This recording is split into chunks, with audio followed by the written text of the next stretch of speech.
aparece bem. Aparece para você o slide? Sim. Muito bem, então deixa eu tirar ele um pouquinho aqui.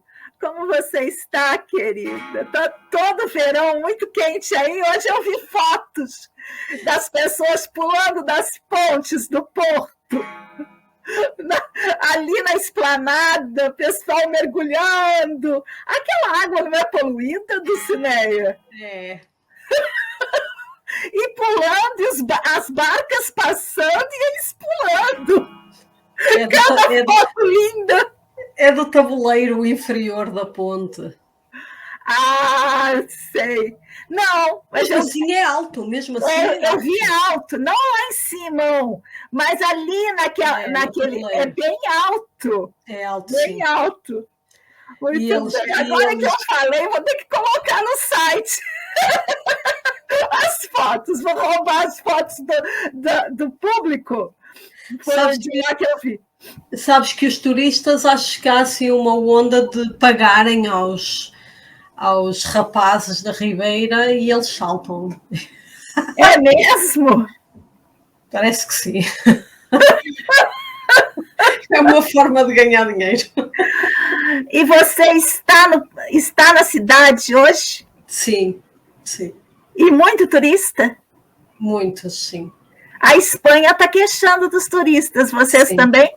Também. Muitos turistas e poucos residentes. No outro dia estive a ler sobre a minha freguesia e neste momento nós temos os mesmos habitantes que em 1890. Estás a ver? Pois é, e porque eu mesma já fiz uso várias vezes de aluguel de casas mobiliadas, maravilhosas, aí, apartamentos aí no Porto. Várias vezes. Ou seja, a maioria dos apartamentos estão para turistas. Eu já fui uma estrangeira invadindo o território. Lógico, no inverno, fazendo pesquisa, não pulando de ponte. Pulando de ponte, não. Mas andei na barca, porque não dá para ir aí sem fazer esse maravilhoso passeio, não é? Eu estive muitas e muitas vezes. Aí, como que é mesmo o nome da cidade logo que a gente vai de bonde logo a seguir? É Gaia, não é? Vila Nova de Gaia, não? Isso, mas um bairro. Matinhos? Matosinhos? Matosinhos é para o outro lado. Matosinhos é para o outro lado. Mas é nossa região do norte? É pegado. Gaia é de um lado e Matosinhos é do outro. Sim, Matosinhos. Eu ia sempre a Matosinhos, por quê? Porque fazia pesquisa, e aí eu tinha personagens da minha pesquisa em Matosinhos. Muito bem. Gostoso lembrar, eu adoro esses nossos encontros, porque me leva para memórias muito afetivas.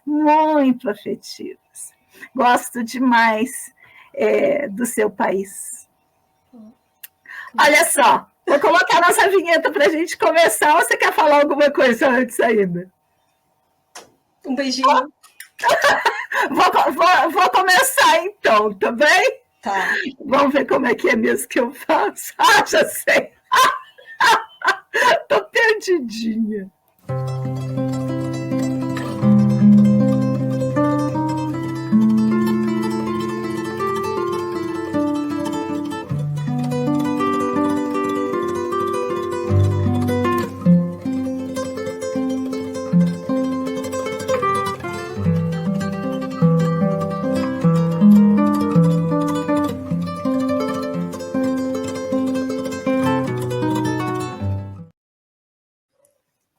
Gente querida, alegria do encontro, estou aqui nesse ativismo delicado por uma estética da vida viva. Hoje, com a minha queridíssima Dulcineia Pinto, no nosso podcast Navegar é Preciso, e estamos já no episódio 8. Deve estar chegando o outono lá e aqui é primavera. Mas estamos gravando em julho. Julho, aqui para mim, é o inverno, que está um pouquinho frio.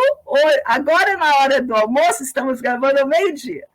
Na hora do almoço, para mim, está um pouquinho calor, até tirei o casaquinho, fiquei só de camiseta. E verãozaço para Dulcinea Pinto, que está de regata.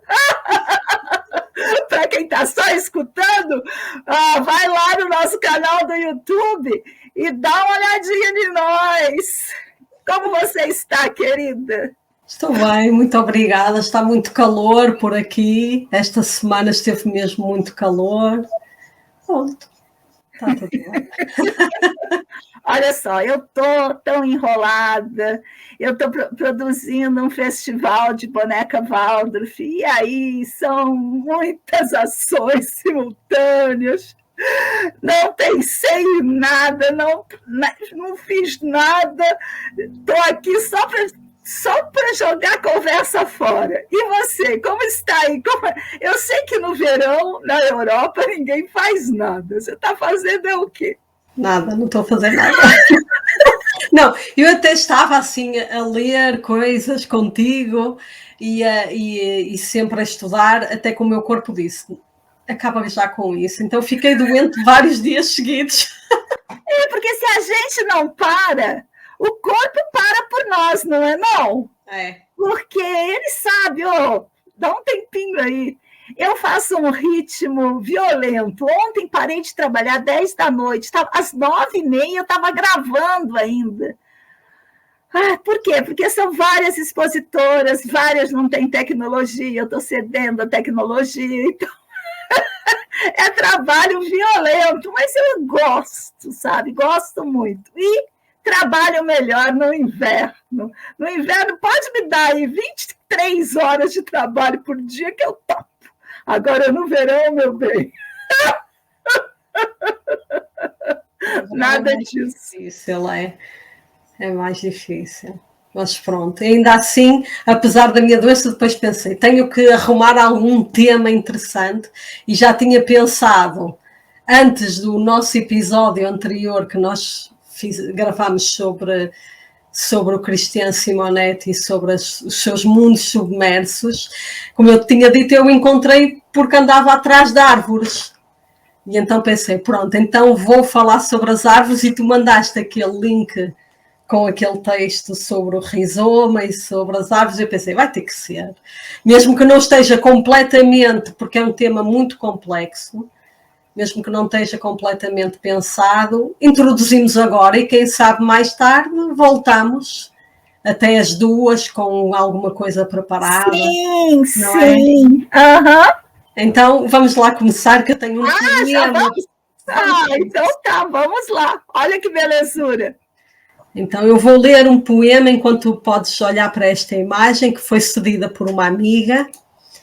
Ela cedeu-me essa imagem quando ela esteve na Croácia, numa viagem, e ficou muito...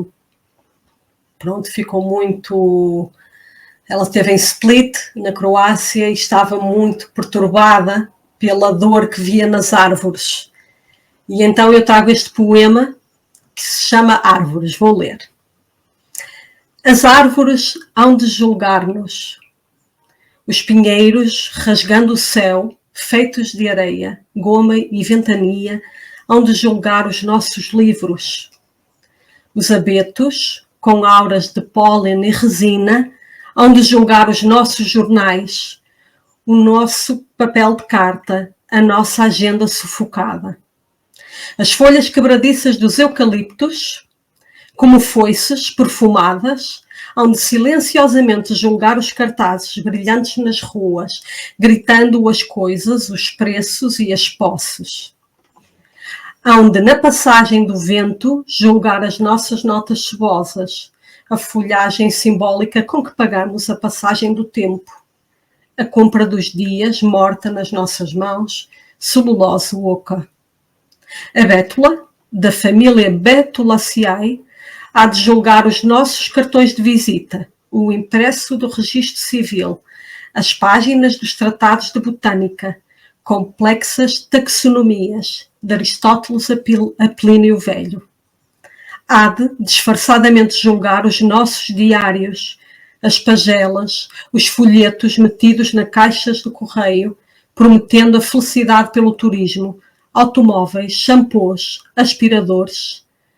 Hão de julgar-me, as árvores, severamente, por estas palavras, por esta sombra deitada no papel. Foices perfumadas. Foices perfumadas. Uau! Eu fico pensando, como que é quando você não está doente? Porque doente, você traz um texto dessa potência e uma imagem tão impactante, tão corriqueira, tão cotidiana essa imagem, que a gente passa por ela e nem liga. Mas se a gente olhar de frente mesmo, olhar muito, a gente vai ver toda essa dor que a camada vegetal do nosso planeta está sofrendo, não é mesmo? É mesmo isso. Então este poema é do Pedro Eiras, que nasceu no Porto em 1975, e ele dá aulas de literatura portuguesa na Faculdade de Letras, daqui do Porto, e já publicou várias obras de ficção, teatro, ensaios, poesia, e até já teve peças de teatro que foram encenadas e lidas em 10 países. Então eu encontrei este poema dele, eu não sabia nada sobre ele, até fui buscar para trazer hoje e para dizer alguma coisa também sobre ele. E pronto, e é assim que iniciamos aqui a nossa reflexão sobre as árvores. E então podes mostrar a árvore a seguir, que também é de Split, na Croácia, e o que é uma oliveira, já não sei, acho que é, não sei, não tenho a certeza agora. A mim parece uma oliveira pelo tronco e também pelas folhinhas. Creio que sim. Então, para esta árvore eu trago a reflexão de um biólogo português, que é o Jorge Paiva, e ele tem uma entrevista, também foi nessa pesquisa que eu estava a fazer sobre as árvores, que eu encontrei este biólogo que eu também não conhecia, de Coimbra. E ele tem uma mini entrevista no YouTube, que depois nós podemos colocar no nosso Navegar é Preciso, em que ele fala sobre a importância das árvores. E é muito interessante esse vídeo, porque ele diz, o título do vídeo é assim: sou cientificamente realizado e civicamente desiludido. Porque ele diz que não conseguiu passar a mensagem de que era preciso preservar as árvores e a natureza. Não é? Ele não conseguiu. E então, porque ele diz assim, eu fiz mais de 2.500 palestras. Verifiquei então que os alunos nas escolas ficavam incentivados, gostavam muito de ouvir o que eu tinha para dizer e ficavam alertados para o que estava a acontecer. E escrevi muitos artigos de opinião. Ele já é muito velhota, já tem 90 anos. As pessoas ficam alertadas, mas depois os alunos são tão massacrados com propaganda consumista, quando chegam à universidade já esqueceram. Sempre pensei que o estado que estamos a atingir, que ia acontecer, de pessoas morrerem queimadas, mas eu julgava que ainda não era na minha vida. Poxa vida. Porque Portugal ainda sofre muito com os incêndios. Sim, e há uns anos... E nós temos as queimadas. Sim. Mas as queimadas são, para nós, urbanos, apesar que eu sou semi-urbana, mas ainda sou urbana, elas são sempre distantes. Aqui, perto de mim, sempre tem queimadas, mas elas são controláveis, elas são nos pastos. E as grandes queimadas, elas acontecem muito mais longe das áreas urbanas do que, por exemplo, aí em Portugal. Sim. Sim, e aqui nós há uns anos tivemos, não sei se calhar não te apercebeste, claro, também porque com certeza no Brasil há muitas outras notícias, e não daqui, mas já há uns anos nós tivemos um grande incêndio e morreram muitas pessoas numa estrada. Sim, eu vi as cenas, eu tenho essas cenas, é como Gaza, elas estão na minha alma. Foi terrível aquilo. Terrível aquilo, pessoas que ficaram presas numa estrada durante um incêndio. Foi, porque os polícias não se aperceberam, não é, que tinham que os enviar por uma estrada, enviaram-nos por outra, e quando as pessoas se encaminharam para aquela estrada, o fumo era tanto, já o fogo, tudo, que os carros foram apanhados em fila, portanto morreram 30 e tal pessoas. E foi assim uma grande tragédia. De perto as notícias de Portugal. Por quê? Porque no meu perfil pessoal, eu só tenho os jornais de Portugal. Eu tenho vários perfis no Instagram. Então, no ativismo delicado, eu tenho as notícias gerais, a política, a geopolítica.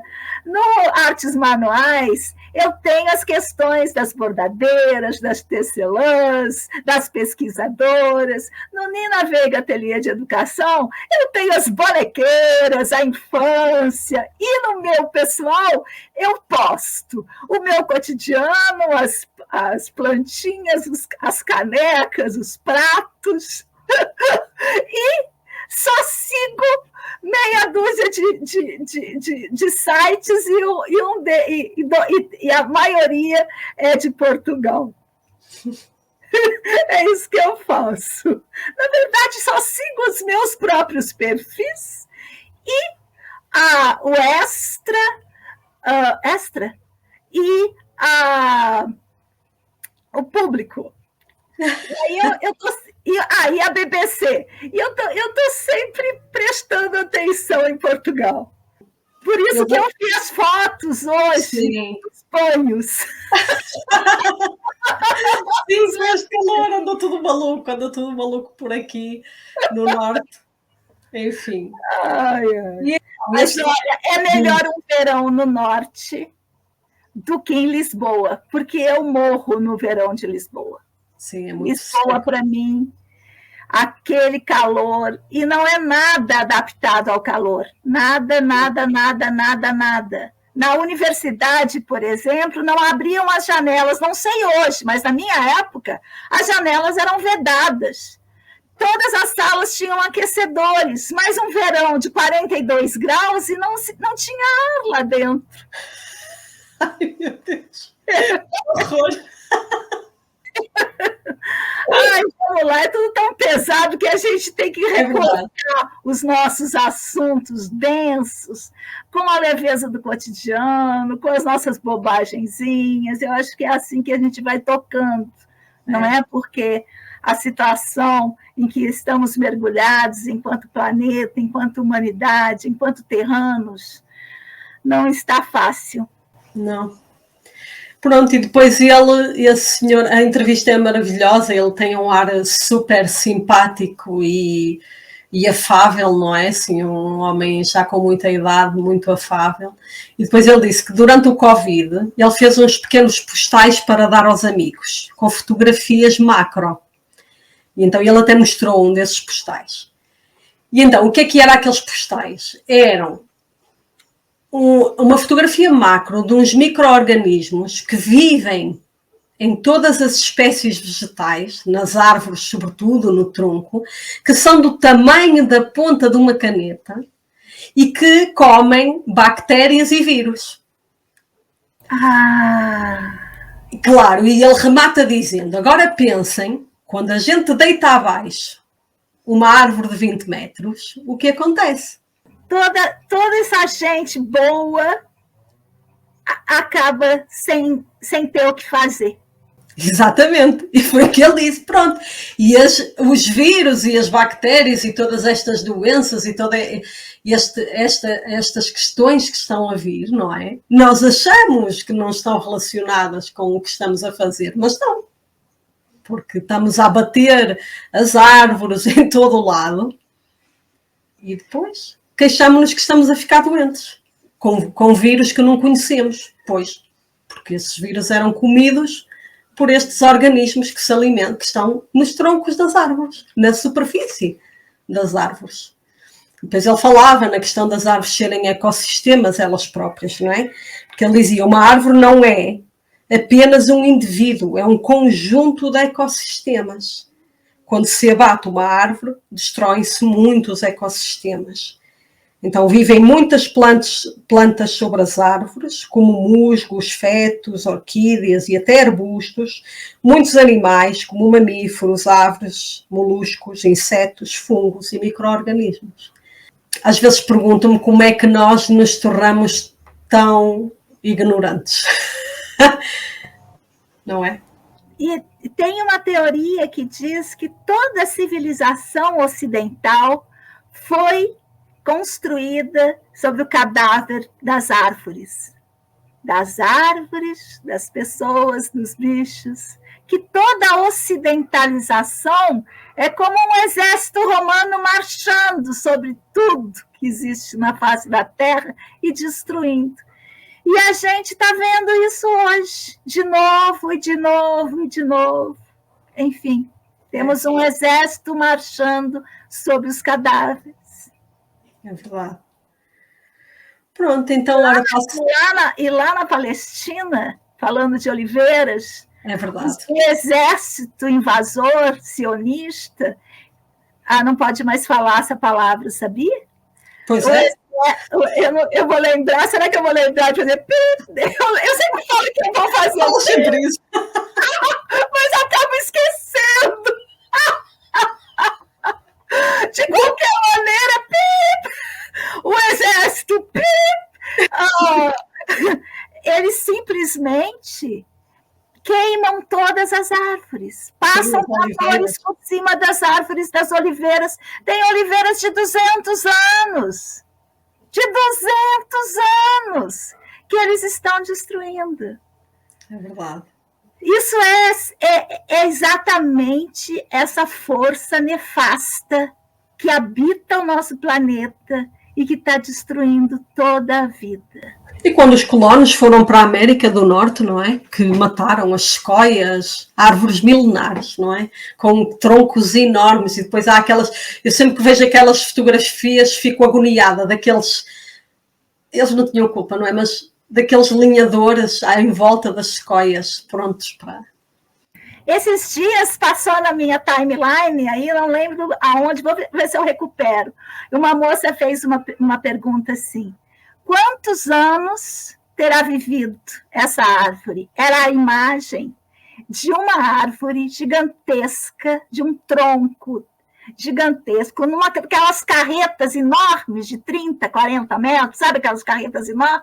E ela estava lá, como o transporte de uma dessas torres de energia eólica, só que era uma árvore que devia ter um diâmetro de uns 5 metros. Pensa.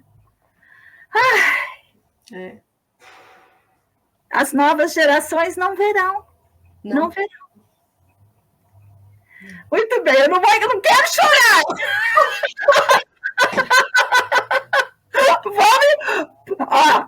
Se você chegou até agora nesse vídeo, chora não. A gente não pode chorar, a gente tem que pegar a nossa raiva santa, a nossa ira santa e fazer dela um mundo melhor. É isso. E então ele termina, a entrevistadora pergunta-lhe, e depois já passamos para outra imagem, que é isso que nós também temos que pensar. A entrevistadora pergunta-lhe, que árvore você gostaria de ser? E ele diz, que pergunta interessante, nunca me tinham feito essa pergunta. E ele pensa um bocado e diz, um embondeiro.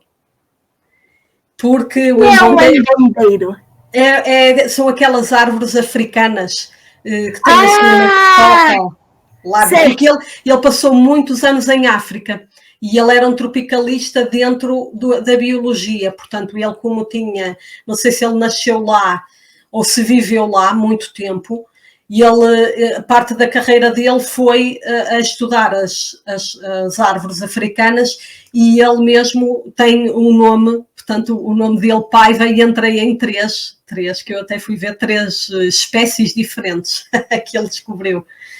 E então ele diz que era um embondeiro, porque diz, o embondeiro aguenta tudo, é brutal. E é isso que a gente tem que ser. Brutal, sim, aguentar tudo. E sim, não abaixar, não nos apequenar.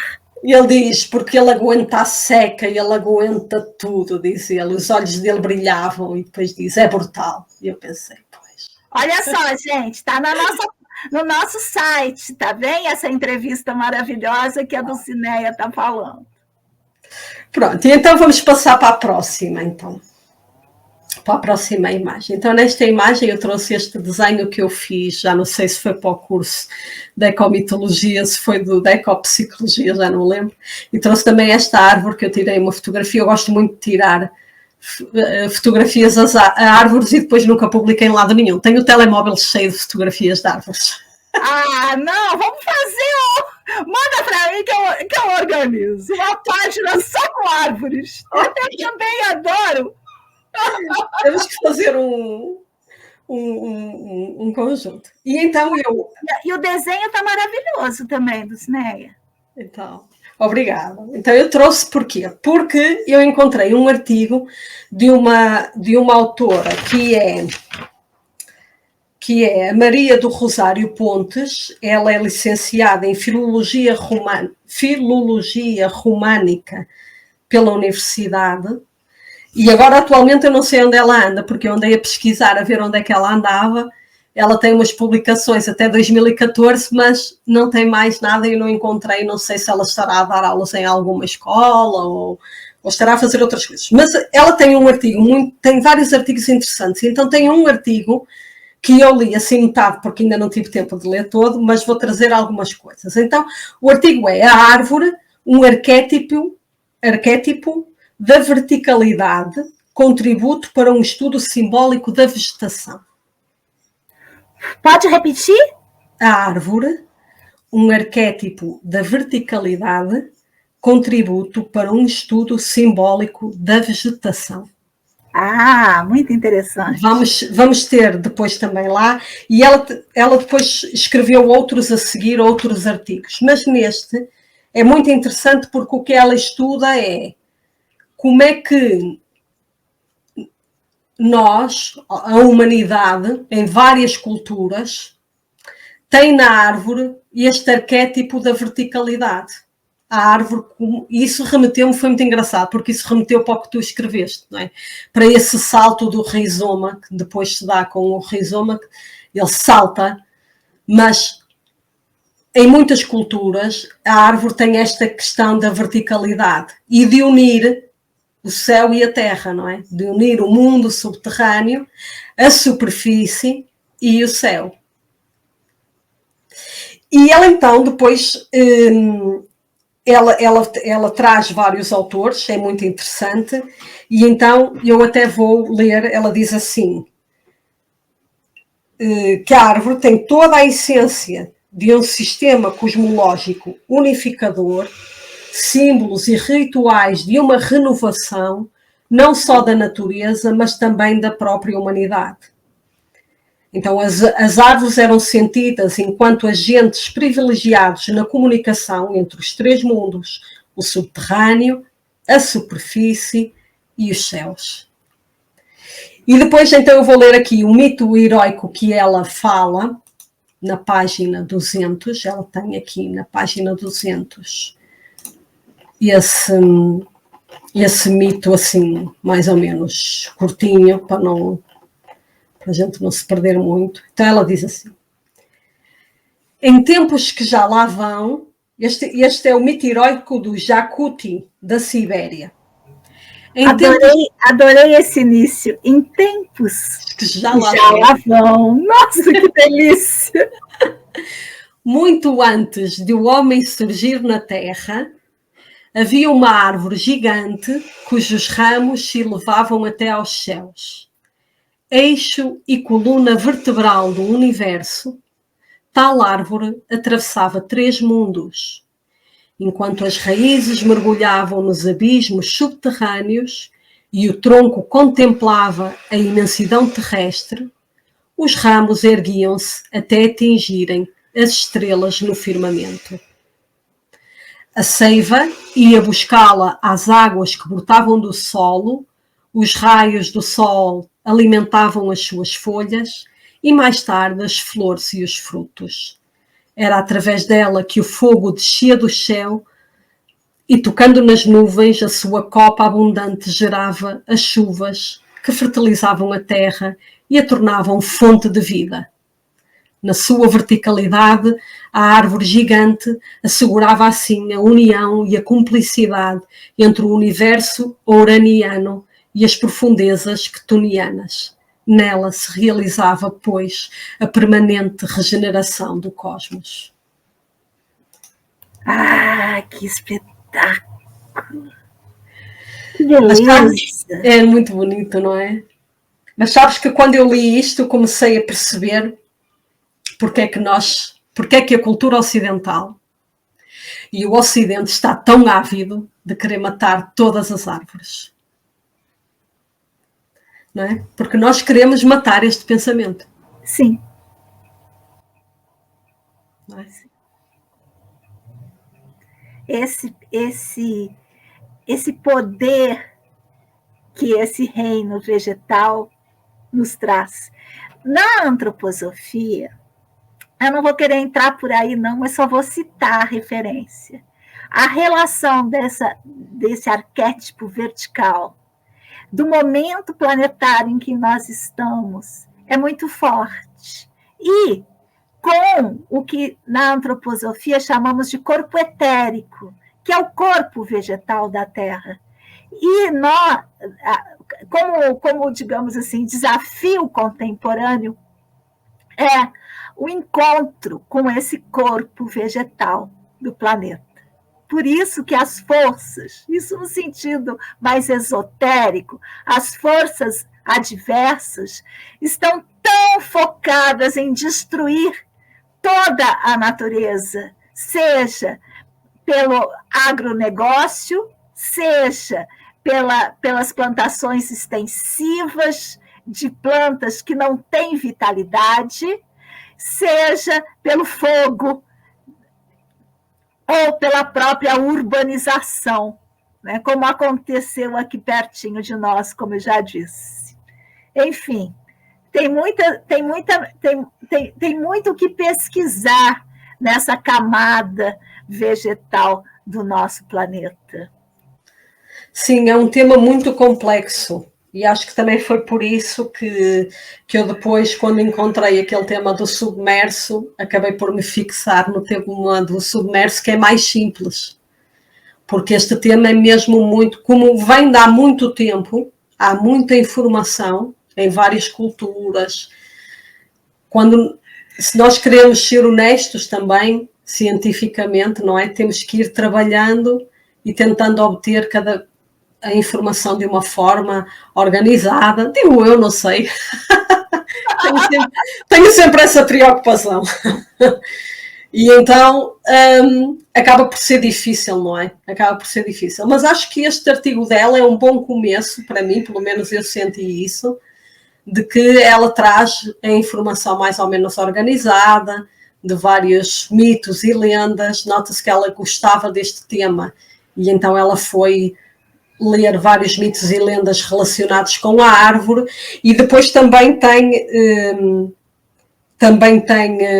estudos do Jung, não é? Que considerava cada imagem arquetípica como um símbolo de valências universais metafísicas, portanto ela fala um bocadinho disso também. E depois também fala, por exemplo, foi muito interessante, que ela diz assim, é no Bhagavad Gita, portanto que é aquele texto védico, não é? Antigo, onde vamos encontrar a identificação simbólica da árvore cósmica, não apenas com o universo, mas também com a própria evolução do homem na Terra. E então, por isso é que eu trouxe o meu desenho, porque pensei, aquele desenho até remete assim para a árvore cósmica, não é? E então trouxe. E ela então, nessa parte, também vou ler um bocadinho do que ela trouxe do Bhagavad Gita, e então diz assim, Krishna, o mestre dirá, é imperecível, e suas folhas correspondem aos hinos védicos. Quem a conhece é conhecedor dos Vedas. Seus galhos alcançam para o céu e vergam-se até à terra. Sua seiva nutriz representa as gunas, qualidades, e seus rebentos equivalem aos objetos sensórios. Suas radículas pendentes até ao solo significam as ações engendradas no mundo dos homens, que as reatam com laços cada vez mais apertados. É demais, não é? É muita potência mítica. Mas como é que nós conseguimos, eu pergunto-me agora que vou lendo cada vez mais este conhecimento, como é que nós formamos esta necessidade de apagar este conhecimento? Porque há um apagamento através de um desprezo permanente deste conhecimento, metendo este conhecimento no mundo ocidental, mete-se este conhecimento no místico e diz, não vale a pena ler. Ninguém conhece. Ninguém quer ler. Porque, ai meu Deus, é místico. Não é? Porque mas não posso... tem o místico e tem o mítico. E eu acho que aí é mítico. Claro, é que não é ele, nós desvalorizamos dizendo que é místico, mas ele não é isso.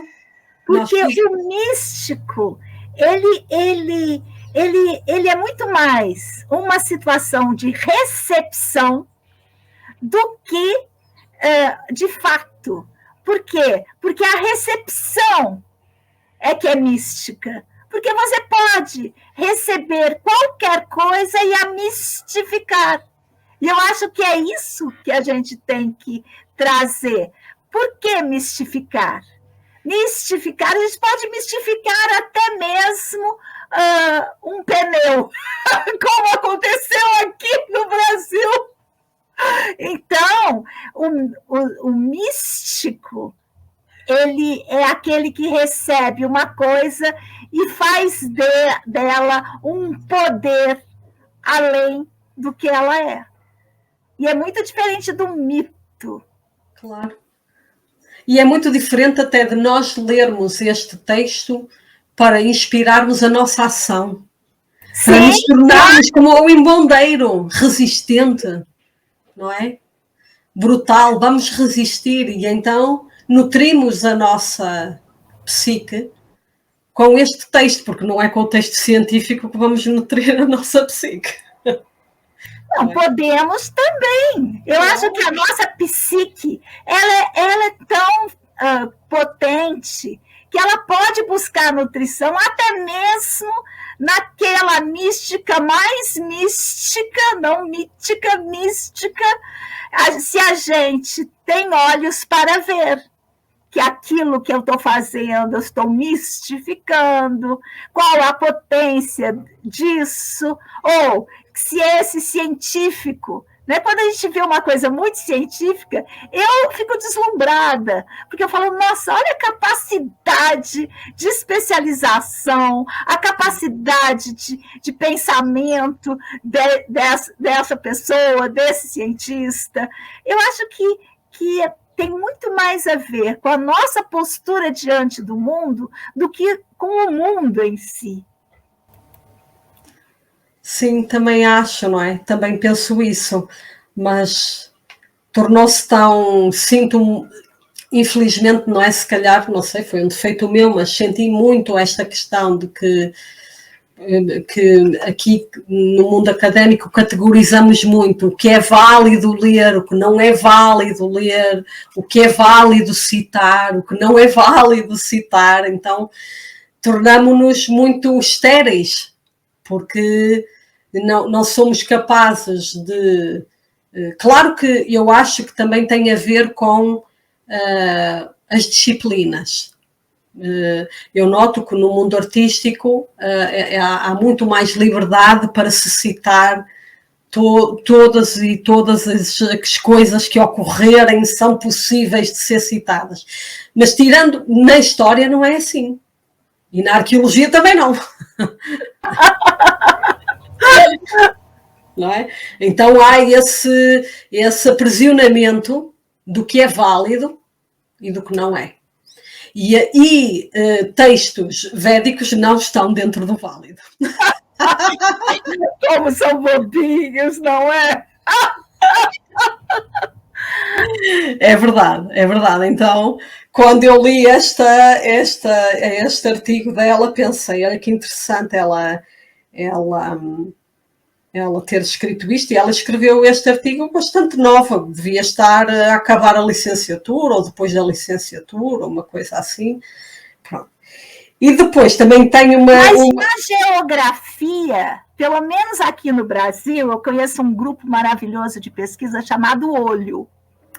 E na geografia, eles aceitam as complexidades. Olha que interessante. A geografia, que é ali tão juntinha da história, e até mesmo da arqueologia, eles são mais liberais no pensamento acadêmico. Sim. Eu acho que aqui também se nota isso. O Departamento de Geografia também é muito mais liberal, muito mais liberto, muito mais acessível do que os de História e Arqueologia. Como fazer geografia sem colocar a vida dentro? Claro. Enfim, e ela depois também deve ser uma continuidade deste artigo que eu ainda não li, que é da intimidade das raízes à verticalidade do tronco e dos ramos, a árvore nas lendas, nos mitos e nos contos de encantar. Ah, que legal isso, hein? Dá uma série boa essa das árvores. Dá. Portanto, isto depois também é algo que nós podemos depois trazer com outros temas, não sei, pensamos. Bom, e agora para o final, a última imagem que eu trago foi esta imagem que eu criei, não é? Um desenho. É sua? Tá ótima! Muito bem. É o quê? É guache? Não, é caneta, são poscas, são aquelas canetas. Muito bom! E então eu fiz este desenho, foi o último trabalho para o curso de Ecopsicologia, em que elas pediam que nós desenhássemos a nossa teia de ancoragem, baseada então nessa ideia de que não vivemos sozinhos, vivemos com muitos seres e apoiados nas relações que temos com os vários seres. Então eu trouxe vários elementos que compõem a minha teia de ancoragem, e é interessante que eu nunca tinha sonhado, eu sonho muito, não é? Mas nunca tinha sonhado especificamente com uma árvore, perto de uma árvore como uma entidade. E pouco antes de fazer o desenho, sonhei com uma árvore que no sonho eu chamei-lhe teixo, mas ela não era igual ao teixo que, se a gente procurar na internet, aparece. Eu chamei-lhe teixo nesse sonho, mas ela tinha então, que é que te aparece aí do lado esquerdo, tinha assim uns frutos pretos com uns grãos vermelhos por dentro. Era uma coisa impressionante, com umas folhas grandes, verdes. Era impressionante. Então pus essa árvore do meu sonho, pus o mar, que compõe a grande parte da minha imagética e daquilo que eu gosto. Essa árvore do lado direito, que está na faculdade, junto a uma sondagem falsa de arqueologia, que também está aí. Uma sondagem para ensinar os alunos de arqueologia a escavarem, mas a desenharem, provavelmente. E o sol em 3 momentos, que eu gosto muito sempre de pôr o sol, acho que já sabes, não é? O sol poente, o sol do meio-dia e o sol nascente, não é? Então faço sempre 3 sóis nas minhas... Imagino sempre o sol em 3 momentos, como se fosse tripartido. Muito bem, muito bem, muito bem. Então pronto, foi o que eu pensei para hoje. Olha só, estou ficando enlouquecida porque a roçadeira e a gente falando de árvores e o homem roçando, roçando, roçando, roçando. Esse barulho está compondo com esse tema que a gente tem hoje. Agora já se ouve mais. Pois então, está chegando perto de mim. É isso. Agora já se ouve mais. Querida, então, olha só. Eu queria encerrar, porque esse barulho está me deixando doidinha. Eu não consigo mais pensar. E é isso, é essa invasão, né? Essa invasão. Eles chegaram, eles estão urbanizando, eles estão acabando com o mato, eles acham que árvore é sujeira, eles querem aqueles terrenos todos gramados, e aí passam o mês inteiro produzindo ruído, ruído, ruído, ruído. Para que virem para o campo? Vão para um prédio de apartamentos. Ah! É isso, é isso. Vamos ver, pode ser que... ela cita uma coisa que vamos então terminar, se calhar assim, em que ela cita que o Mircea Eliade, eu li este livro há muitos anos, não me lembro de quase nada, era O Sagrado e o Profano, do Mircea Eliade. E então dizia lá, o cosmos é um organismo vivo que se renova periodicamente.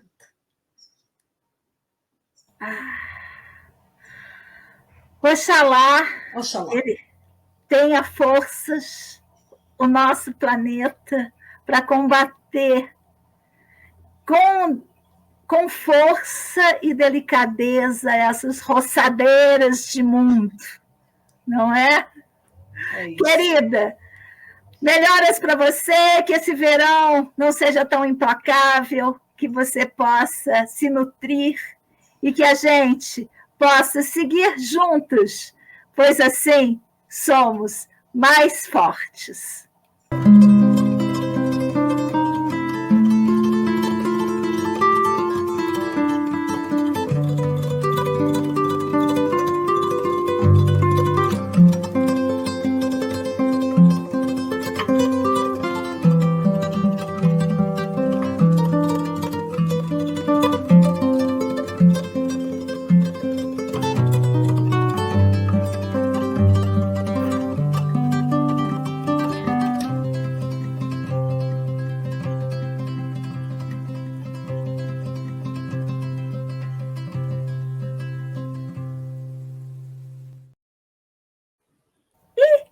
Deixei a vinheta antes de você falar, de tanto desespero.